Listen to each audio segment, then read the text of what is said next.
ലോകത്ത് സാമ്പത്തികമായി മുന്നേറിയ ഏതൊരു ജനസമൂഹത്തെ എടുത്താലും അവർക്ക് സാമ്പത്തികമായൊരു സാക്ഷരത, അതിൻ്റെ പാഠങ്ങൾ അവർക്ക് കിട്ടിയിട്ടുണ്ടാവും, ഇല്ലെങ്കിൽ അവർ പഠിച്ചിട്ടുണ്ടാവും. അതില്ലാത്തവർ മുഴുവൻ പാപ്പരായ ചിത്രമാണുള്ളത്. നമ്മൾ മുമ്പ് ചർച്ച ചെയ്ത വിഷയമാണ്, ഒന്ന് വ്യക്തമാക്കാൻ വേണ്ടിയാണ്. നമ്മൾ ഈ മലയാളികൾ വളരെ അറിവിൻ്റെ കാര്യത്തിൽ മുമ്പിലാണെന്നൊക്കെ പറയുമെങ്കിലും നമ്മുടെ സാമ്പത്തികമായ അറിവ്, അതിന് കിട്ടിയ പാഠങ്ങൾ നമുക്ക് വളരെ കുറവല്ലേ? ഇവിടെ ശ്രദ്ധിക്കേണ്ട ഒരു കാര്യം, നമ്മുടെ പൊതുബോധം സൃഷ്ടിക്കപ്പെടുന്നത് എങ്ങനെയാണ് എന്നുള്ളതിനെ ആശ്രയിച്ചിരിക്കുന്നു. ഈ പൊതുബോധം സൃഷ്ടിക്കുന്നതിൽ പ്രാഥമികമായിട്ടുള്ളത് നമ്മുടെ വിദ്യാഭ്യാസമാണ്, പിന്നെ നമ്മുടെ മീഡിയയാണ്, പിന്നെ നമ്മുടെ രാഷ്ട്രീയ പാർട്ടികൾ അവരുടെ അനുയായികൾക്കും പൊതുസമൂഹത്തിനും നൽകുന്ന മെസ്സേജസാണ്. ഈ മെസ്സേജസ് എല്ലാം തന്നെ കഴിഞ്ഞ ഒരു 50 വർഷമായിട്ട് കേരളത്തിലെ പശ്ചാത്തലം എടുത്തു നോക്കിക്കഴിഞ്ഞാൽ നമുക്ക് മനസ്സിലാക്കാം എന്ത് മെസ്സേജാണ് കൊടുക്കുന്നത് എന്നുള്ളത്. ഇപ്പോൾ ഉദാഹരണത്തിന് സാമ്പത്തിക ശാസ്ത്രത്തിൻ്റെ പഠനം കേരളത്തിൽ എങ്ങനെയാണ് നടക്കുന്നത്, അല്ലെങ്കിൽ അതിനെങ്ങനെയാണ് മനസ്സിലാക്കുന്നത്? ഒന്നാമത്തത്, സാമ്പത്തിക ശാസ്ത്രം എന്ന് പറഞ്ഞാൽ അത് മുതലാളിത്തത്തിൻ്റെ സാമ്പത്തിക ശാസ്ത്രമാണ്. അത് തന്നെ നമ്മളെ സംബന്ധിച്ചിടത്തോളം സ്വീകാര്യമല്ല എന്നുള്ളൊരു മുൻവിധിയിലാണ് നമ്മളതിനെ അപ്രോച്ച് ചെയ്യുന്നത്. രണ്ടാമത്തെ ഒരു കാര്യം എന്ന് പറഞ്ഞാൽ വിതരണമാണ് എപ്പോഴും നമ്മുടെ ഒബ്സഷൻ. ഉൽപ്പാദനം എന്നുള്ളത് നമ്മുടെ ഒബ്സഷനല്ല. വിതരണം എങ്ങനെ നടക്കുന്നു എന്നുള്ളതിനെ പറ്റിയാണ് നമ്മൾ ബോധർ ചെയ്യുന്നത്. ഉൽപ്പാദനം നടന്നാലേ വിതരണം നടക്കാൻ പറ്റുള്ളൂ. അതുകൊണ്ട് ഉൽപ്പാദനത്തിന് തുല്യമായിട്ടുള്ള പ്രാധാന്യം വേണം എന്നുള്ള ഒരു ബോധം നമുക്കിനിയും വന്നിട്ടില്ല. ഇപ്പോഴും നമുക്ക് എന്തുകൊണ്ടാണ് റേഷൻ കൊടുക്കാൻ പറ്റുന്നത്? മറ്റേതോ സംസ്ഥാനങ്ങളിലുള്ള ആൾക്കാർ നെല്ലും ഗോതമ്പും ഒക്കെ ഉണ്ടാക്കുന്നത് കൊണ്ടാണ് നമ്മളെ റേഷൻ വിതരണം നടക്കുന്നത്. നമ്മളത് ഉൽപ്പാദിച്ചിട്ടില്ല. മാത്രമല്ല, മുമ്പൊരിക്കലും ഒരു മന്ത്രി തന്നെ ചോദിച്ചല്ലോ, എന്തിനാണ് അവർ നെല്ലുണ്ടാക്കുന്നത്, തമിഴ്നാട്ടിൽ നിന്ന് വാങ്ങിയാൽ പോരെ എന്നുള്ളത്. അപ്പോൾ ഈ രണ്ട് കാര്യങ്ങൾ പശ്ചാത്തലത്തിൽ വേണം ഇതിനെ നമ്മൾ പരിഗണിക്കാൻ. അപ്പോൾ ഈ സാമ്പത്തിക ശാസ്ത്രത്തിനെ തന്നെ നമ്മൾ ഒരു മോശമായ രീതിയിലാണ് പെയിൻറ്റ് ചെയ്യുന്നത്. അതിൻ്റെ പഠിച്ച് ലോകത്തുള്ള എല്ലാ ജനതകളും ചെയ്യുന്നത് പോലെ എന്താണ് സാമ്പത്തിക ശാസ്ത്രത്തിൻ്റെ ഉദ്ദേശം? ദുർലഭമായിട്ടുള്ള വിഭവങ്ങളിൽ നിന്നും വിപുലമായിട്ടുള്ള ആവശ്യങ്ങൾ നിറവേറ്റിയെടുക്കാൻ എങ്ങനെ കഴിയും എന്നുള്ള പരിശോധനയാണ് ഇത് എന്നുള്ള ഒരു പോസിറ്റീവ് അർത്ഥത്തിൽ നമ്മളതിനെ കാണുന്നില്ല. അപ്പോൾ അങ്ങനെ കാണുകയാണെങ്കിൽ മാത്രമേ നമുക്കതിൻ്റെ പോസിറ്റീവ് വശങ്ങൾ ഉപയോഗപ്പെടുത്താനും അതിനനുസരിച്ച് നമ്മുടെ സമൂഹത്തിലെ സമ്പദ്ഘടന വളർത്തിയെടുക്കാനും കഴിയുള്ളൂ. ഇവിടെ ഈ പ്രൈമറി അപ്രോച്ച് തന്നെ അത് മുതലാളിത്തത്തിൻ്റെ സാമ്പത്തിക ശാസ്ത്രമാണ്. അതുകൊണ്ട് തന്നെ നമുക്കത് അത് ആക്സെപ്റ്റബിൾ അല്ല.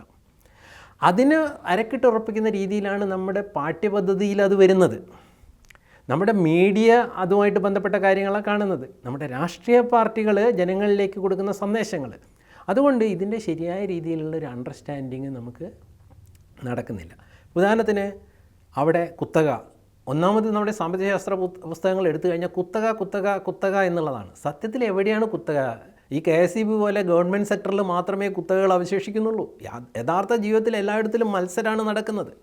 ഇനി ആ മത്സരത്തിൽ തന്നെ എന്തെങ്കിലും മാനിപ്പുലേഷൻ ഉണ്ടെങ്കിൽ അതിനെ റെഗുലേറ്റ് ചെയ്യാൻ വേണ്ടത്ര റെഗുലേറ്ററി ബോഡീസ് ഉണ്ട്. നമുക്ക് കോമ്പറ്റീഷൻ കമ്മീഷൻ ഓഫ് ഇന്ത്യ ഉണ്ട്.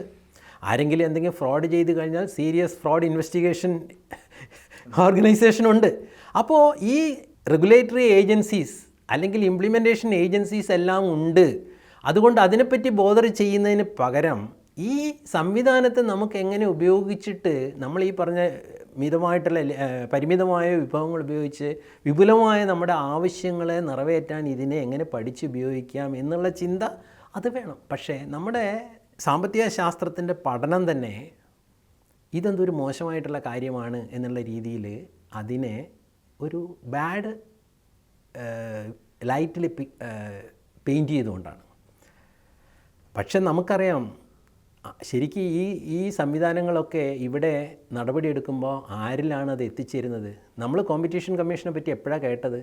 വിനയൻ്റെ കേസ്, സിനിമാ രംഗത്ത് വിനയനെ എല്ലാവരും കൂടി ഒറ്റപ്പെടുത്തിയ കേസിലാണ് കോമ്പറ്റീഷൻ കമ്മീഷൻ്റെ ഇടപെടലും ഇങ്ങനെയൊരു കമ്മീഷൻ ഉണ്ടെന്നും അവർക്ക് എന്തൊക്കെ ചെയ്യാൻ പറ്റുമെന്നുള്ള ഒരു ഇത് നമുക്ക് ആ അറിവ് വന്നത്.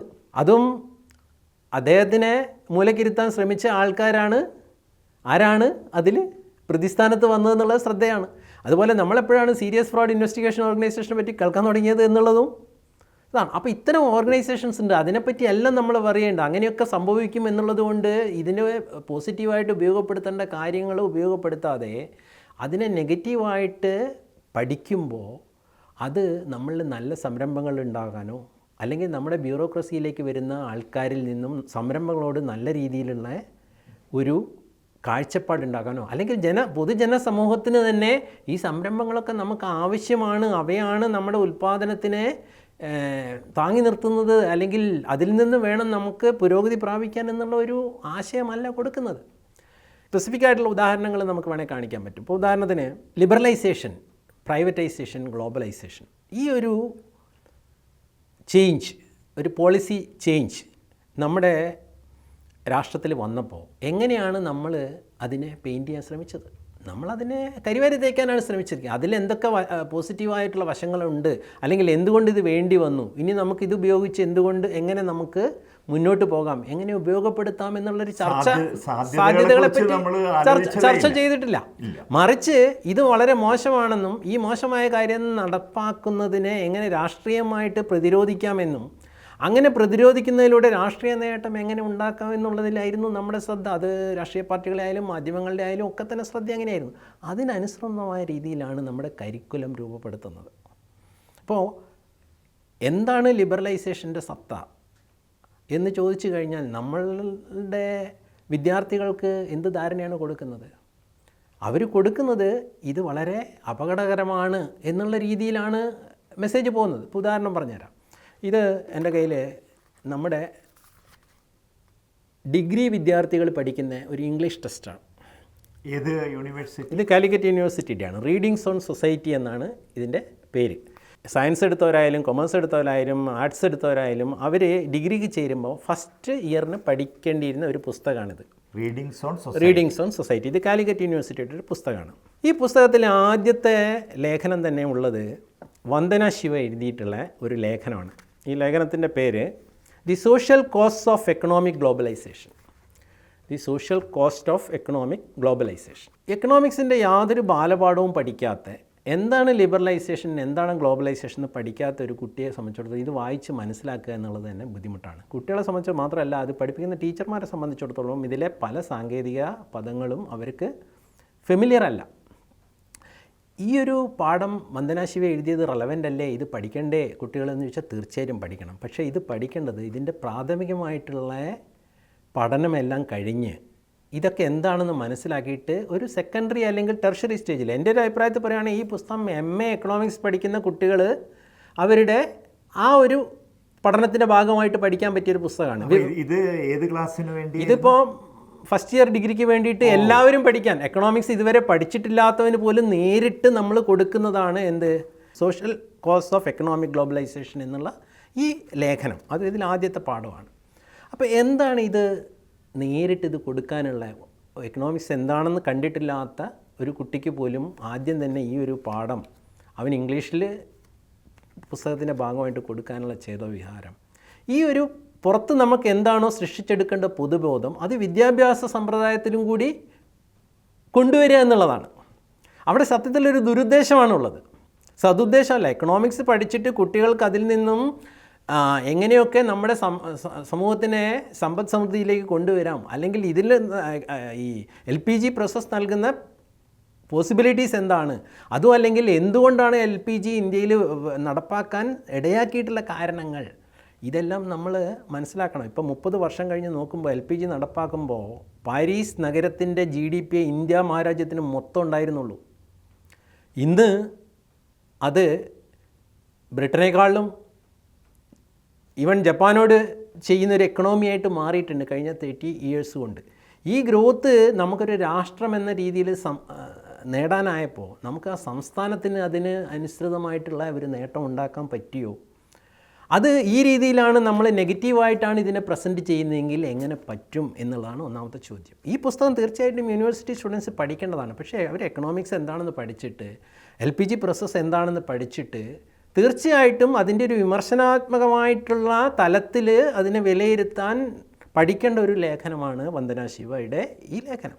പക്ഷേ അത് ഇതിനെപ്പറ്റി ഒന്നും അറിയാത്ത ഡിഗ്രിക്ക് ഫസ്റ്റ് ഇയറിന് വന്നിട്ട് മാത്സോ ഹിസ്റ്ററിയൊക്കെ പഠിച്ചു വരുന്ന കുട്ടികൾക്ക് ആദ്യം തന്നെ ഈ ഒരു ലേഖനം കൊടുക്കുമ്പോൾ അവിടെ ഉദ്ദേശമല്ല, ദുരുദ്ദേശം. ഇംഗ്ലീഷ് പുസ്തകമാണ്, ഇംഗ്ലീഷ് പുസ്തകത്തിലാണ് ഈ ലേഖനം ഉള്ളത്. അപ്പോൾ ഇങ്ങനെ ഇവിടെ ഉദ്ദേശം എന്താണ്? നമ്മൾ പുറത്ത് വരുന്ന നെറേറ്റീവ്, LPGക്കെതിരെ വരുന്ന നെറേറ്റീവ്സ് നമ്മുടെ കരിക്കുലത്തിലൂടെയും സിലബസിലൂടെയും കുട്ടികളിലേക്ക് എത്തിക്കുക എന്നുള്ളതാണ്.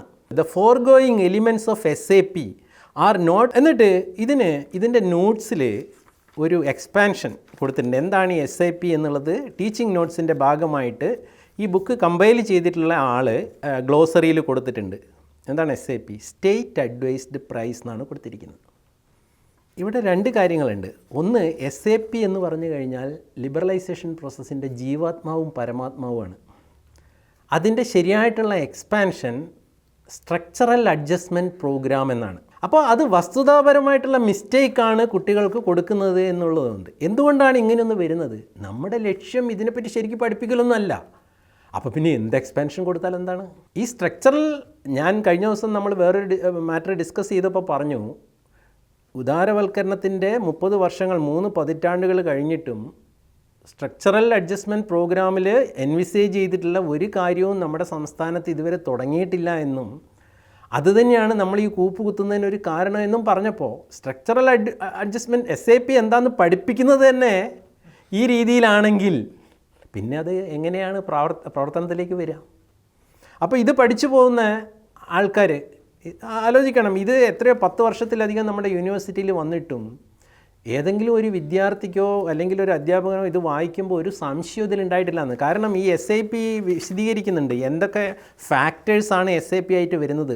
Removing land ceiling regulation, deregulating wheat, rice, sugar cane, cotton, edible oil industries, abolishing essential commodities act, abolishing the general ban on future trading, abolishing inventory controls, abolishing selective credit controls on inventory financing, treating farmers cooperative on equal footing with the private sector. ഈ points ഒക്കെ പറഞ്ഞിട്ടാണ് the foregoing elements of SAP. അപ്പോൾ ഈ forgoing element of SAP എന്ന് പറഞ്ഞാൽ ഇതൊക്കെ ഒരു state advised പ്രൈസിൻ്റെ മാത്രം എലിമെൻറ്റ്സ് ആവുമോ സർ, ആവോ മാഷേ എന്നുള്ളൊരു സംശയം കുട്ടിക്ക് തോന്നുമ്പോഴാണ് ആ വിദ്യാഭ്യാസം സാർത്ഥകമാകുന്നത്. ഇതിൽ പറഞ്ഞിരിക്കുന്ന പല സാങ്കേതിക പദങ്ങളും എക്കണോമിക്സിൻ്റെ പ്രാഥമികമായിട്ടുള്ള ഒരു എക്സ്പോഷർ ഇല്ലാത്ത കുട്ടിയെ സംബന്ധിച്ചിടത്തോളം ബിയോണ്ടാണ്. അപ്പോൾ എന്നിരുന്നാൽ പോലും നമുക്കൊരു കോമൺ സെൻസ് എടുത്ത് വായിച്ചാൽ പോലും ഇതൊന്നും ഈ പറഞ്ഞ SAPയുടെ സ്റ്റേറ്റ് അഡ്വൈസ്ഡ് പ്രൈസ് എന്നുള്ള നിർവചനത്തിൽ വരുന്നില്ലല്ലോ. വെറും ഒരു സ്റ്റേറ്റ് അഡ്വൈസ്ഡ് പ്രൈസ് ആണെങ്കിൽ ലാൻഡ് സീലിംഗ് റെഗുലേഷന് ഈ പ്രൈസ് എന്തിന് അഫക്റ്റ് ചെയ്യണം, എങ്ങനെ ഇതിന് ഇൻഫ്ലുവൻസ് ചെയ്യണം? ഇതേപോലെ ഈ പറഞ്ഞ ഓരോ പോയിന്റിലും ഡൗട്ട് തോന്നാം.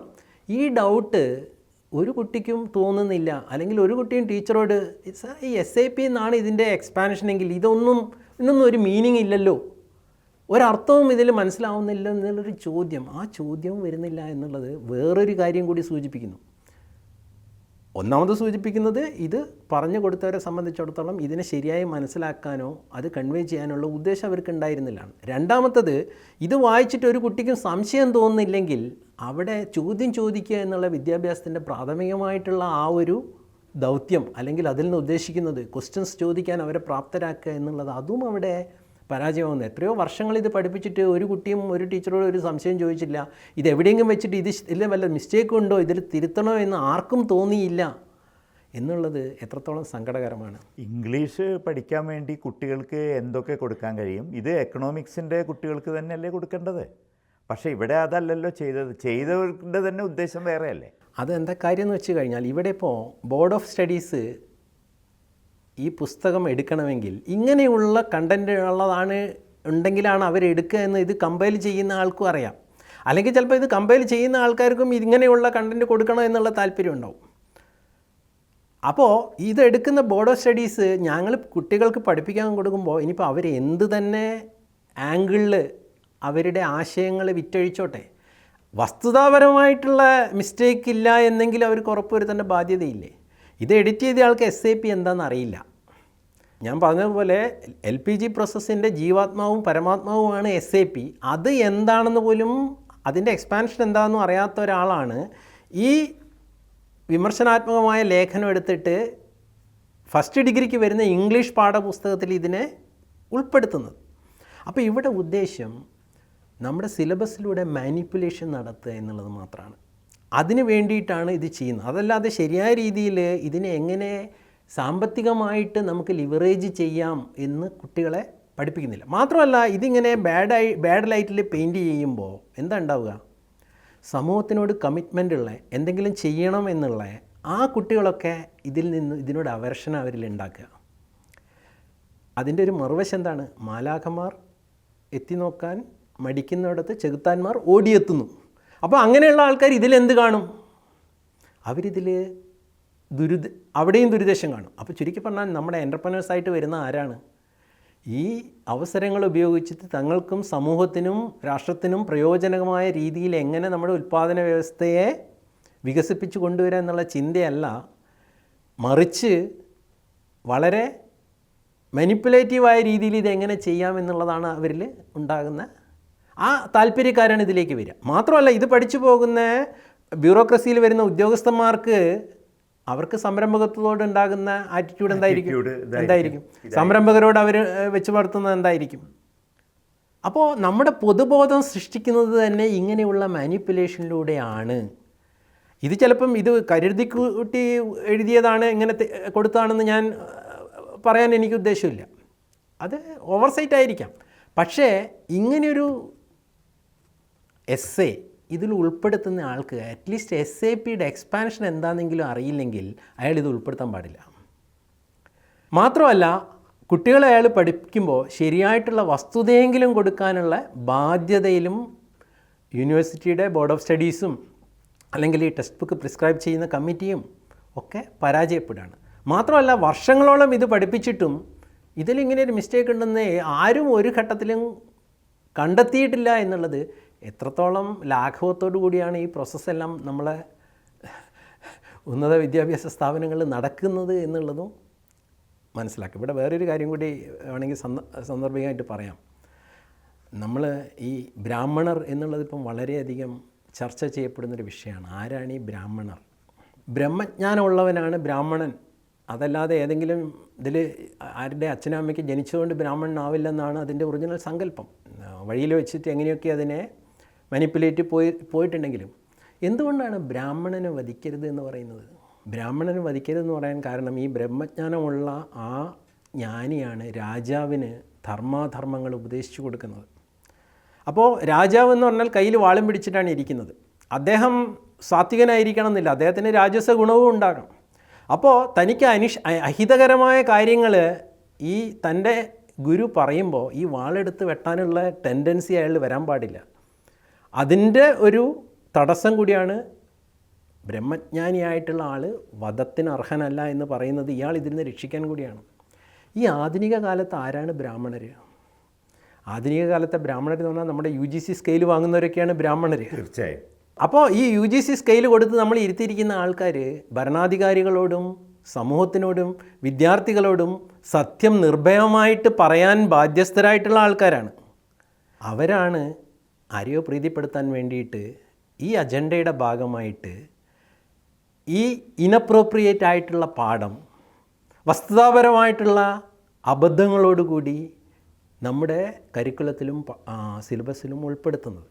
ഇങ്ങനെയാണ് കാര്യങ്ങൾ നടക്കുന്നതെങ്കിൽ എങ്ങനെ നമ്മുടെ പൊതുബോധം നമ്മുടെ ഉത്പാദനത്തിനും പുരോഗതിക്കും സമൃദ്ധിക്കും സാധ്യമായ രീതിയിൽ ഉണ്ടാക്കിയെടുക്കപ്പെടും എന്നുള്ളൊരു ചോദ്യം അവിടെ അവശേഷിക്കുന്നുണ്ട്. നമ്മുടെ പത്രമാധ്യമങ്ങൾ നമ്മൾ നേരത്തെ പറഞ്ഞു, ചർച്ച ചെയ്യേണ്ട വിഷയങ്ങളെല്ലാം തമസ്കരിച്ചുകൊണ്ട് മറ്റുള്ളതിനെ ഡിസ്കസ് ചെയ്യുന്നു. നമ്മുടെ നേതാക്കൾ നമുക്ക് തരുന്ന സന്ദേശങ്ങളെല്ലാം ആ രീതിയിലാണ്. ഇതെല്ലാം ബേസിക്കായിട്ട് പഠിച്ചെടുക്കേണ്ട വിദ്യാഭ്യാസ സ്ഥാപനങ്ങളിൽ നമ്മുടെ സാമ്പത്തിക ശാസ്ത്രം ഡീല് ചെയ്യുന്നത് എങ്ങനെയാണ് എന്നുള്ളതിൻ്റെ ഒരു നേർക്കാഴ്ചയാണിത്.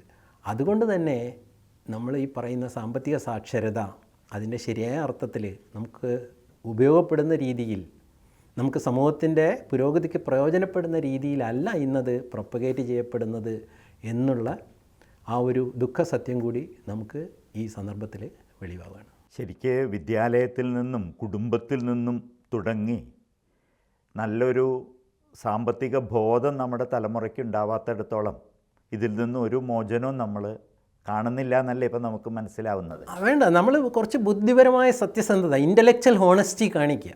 നിങ്ങൾക്ക് എന്ത് ആശയങ്ങൾ വേണമെങ്കിലും പ്രചരിപ്പിക്കാം, പക്ഷേ കുറച്ചൊരു ഇൻ്റലക്ച്വൽ ഹോണസ്റ്റി നമ്മൾ കാണിക്കുകയാണെങ്കിൽ ഈ രീതിയിലുള്ള കാര്യങ്ങൾ ഉണ്ടാവില്ല. ഇത് ഞാനൊരു ചെറിയ എക്സാമ്പിൾ എടുത്തു എന്ന് മാത്രമേ ഉള്ളൂ. ഇതിന് സമാനമായിട്ട് തന്നെയാണ് നമുക്കെന്താണോ രാഷ്ട്രീയമായി പ്രചരിപ്പിക്കേണ്ടത് അതിൻ്റെ ഒരു ബലിയാടാണ് നമ്മുടെ സാമ്പത്തിക ശാസ്ത്രം. അതങ്ങനെ ആവുന്നിടത്തോളം കാലം നമുക്ക് സാമ്പത്തികമായിട്ടുള്ള അഭിവൃദ്ധിയോ പുരോഗതിയോ പ്രതീക്ഷിക്കാൻ പറ്റില്ല. കാരണം എവിടെയാണ് എന്തൊക്കെയാണ് ഓപ്പർച്യൂണിറ്റി എന്നും അതിനെ എങ്ങനെ പോസിറ്റീവായിട്ട് തങ്ങൾക്കും ജനങ്ങൾക്കും രാഷ്ട്രത്തിനും പ്രയോജനകരമായിട്ട് അതിനെ ലിവറേജ് ചെയ്യാമെന്നുള്ള ചിന്ത പ്രൊമോട്ട് ചെയ്യുന്നില്ല. അതിന് നേരെ വിപരീതമായിട്ടുള്ളതാണ് പ്രൊമോട്ട് ചെയ്യപ്പെടുന്നത്. അതുകൊണ്ട് തന്നെ നമ്മുടെ ഈ സാമ്പത്തികമായിട്ടുള്ള തകർച്ചയും പിന്നോക്കാവസ്ഥയും വളരെ സ്വാഭാവികമാണ് എന്നേ പറയാൻ പറ്റുള്ളൂ. മനഃപൂർവ്വമല്ലാതെ സംഭവിച്ചതാണെന്ന് ഒരിക്കലും നമുക്ക് കരുതാൻ വേണ്ടി കഴിയില്ല. നമ്മുടെ NCERT പാഠപുസ്തകങ്ങളിൽ മാത്രം ഇതുപോലെ തെറ്റിദ്ധരിപ്പിക്കുന്ന കാര്യങ്ങളെക്കുറിച്ചിട്ടുള്ള ഒരു പുസ്തകമുണ്ട്, ബ്രെയിൻ വാഷ്ഡ് റിപ്പബ്ലിക് എന്ന് പറഞ്ഞിട്ട്.